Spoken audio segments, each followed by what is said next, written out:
नमस्कार। इन खबर में आपका स्वागत है। कोरोना ने भारी तबाही मचा रखी है। अभी भी देश भर से जो खबरें आ रही है उसमें ऑक्सीजन की कमी, हॉस्पिटल में बेड की कमी, रेमडेसिविर की कमी की तस्वीरें और वीडियो देख करके कलेजा फटने लगता है। इस समय देश में 5 जो स्ट्रेन है कोरोना के वो तबाही मचाए हुए हैं, लेकिन अचानक एपी स्ट्रेन सुर्खियों में आ गया है। और आपने गौर किया होगा कि जो महाराष्ट्र सबसे ज़्यादा प्रभावित राज्य है उससे भी ज़्यादा तेज़ी से दक्षिण के 4-5 राज्य प्रभावित होने लगे हैं। उसमें आंध्र प्रदेश, तेलंगाना, कर्नाटक, केरल और तमिलनाडु है। बहुत तेज़ी से इन राज्यों में संख्या बढ़ रही है। तो जो एपी स्ट्रेन का बार बार नाम लिया जा रहा है कि एपी स्ट्रेन सबसे ज़्यादा खतरनाक है। एपी स्ट्रेन है क्या और वो कैसे तबाही मचा रहा है, इसी को जानने समझने की कोशिश करते हैं। तो दरअसल जो है वहाँ पे जो एपी स्ट्रेन के बारे में पता चला वो आंध्र प्रदेश के कुर्नूल में इसको खोजा गया था।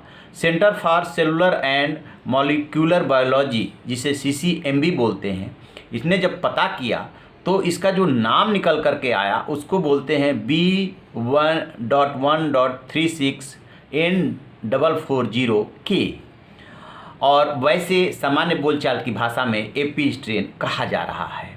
इस समय देश में जो है 5 स्ट्रेन तबाही मचाए हुए हैं, और इन पांचों में जो है सबसे ज़्यादा तबाही ये मचाया हुआ है क्योंकि ये 15 गुना संक्रमण करता है।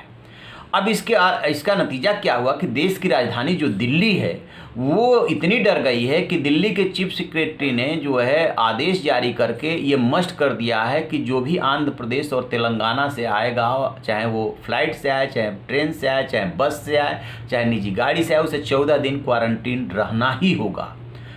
अब क्या हो रहा है, बात सिर्फ इतनी नहीं है। बात यह है कि जो 5 स्ट्रेन इस समय भारत में एक्टिव हैं वो उनमें आपस में भी कंपटीशन हो रहा है, किसकी कितनी मारक क्षमता है, कौन ज़्यादा से ज़्यादा मार सकता है, यानी कि वायरस अपना टारगेट ढूंढ रहा है।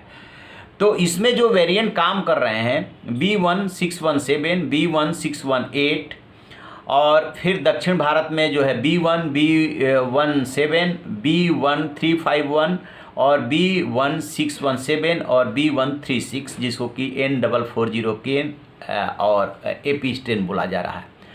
तो इसको सबसे ज़्यादा फिलहाल खतरनाक माना जा रहा है। अब अभी आपने देखा होगा कि प्रधानमंत्री और सरकार के जो प्रमुख वैज्ञानिक सलाहकार हैं के विजय राघवन, उन्होंने प्रेस कॉन्फ्रेंस की थी और उसमें साफ साफ कहा था कि तीसरी वेव कभी भी आ सकती है। कब आएगी ये नहीं पता, ये वैज्ञानिक अभी तक नहीं ढूंढ पाया है। फिर सुप्रीम कोर्ट ने पूछा कि आपकी तीसरी वेव के लिए क्या तैयारी है, तो अभी प्लान इनको पेश करना है कि हम क्या तैयारी कर रहे हैं। अभी तो हमसे दूसरी वेव से ही नहीं निपट पा रहे हैं। दूसरी वेव ने जिस तरीके से सांसों पर संकट खड़ा किया है, अस्पताल में बेड कम पड़ने लगे हैं, ऑक्सीजन कम पड़ने लगा है, रेमडेसिविर दवाई कम पड़ने लगी है, सारी दवाइयाँ कम पड़ने लगी है इन जनरल को छोड़ करके। और इसी बीच में अस्पतालों ने और जो दवा बेचने वाले हैं उन्होंने जो है लूटना शुरू कर दिया है। यानी कि जो 2800 रुपये की या 2800 से 5000 के बीच की रेमडेसिविर है वो 20,000, 25,000, 30,000, 40,000, 50,000 तक में बेची जा रही है। इसी तरीके से आपने देखा होगा कि जो ऑक्सीजन का सिलेंडर है वो जो है 25,000, 50,000 तक बेचा जा रहा है। यानी कि ये जो है आपदा में अवसर ढूंढने वाले लोग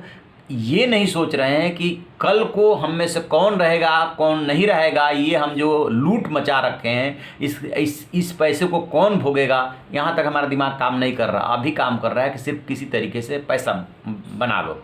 समाज में ऐसे बहुत सारे लोग हैं जो मसीहा बन के आए हैं, जिन्होंने ग्रुप बनाया है या इंडिविजुअल कैपेसिटी में काम कर रहे हैं, बट ऐसे लुटेरे ज़्यादा हो गए हैं।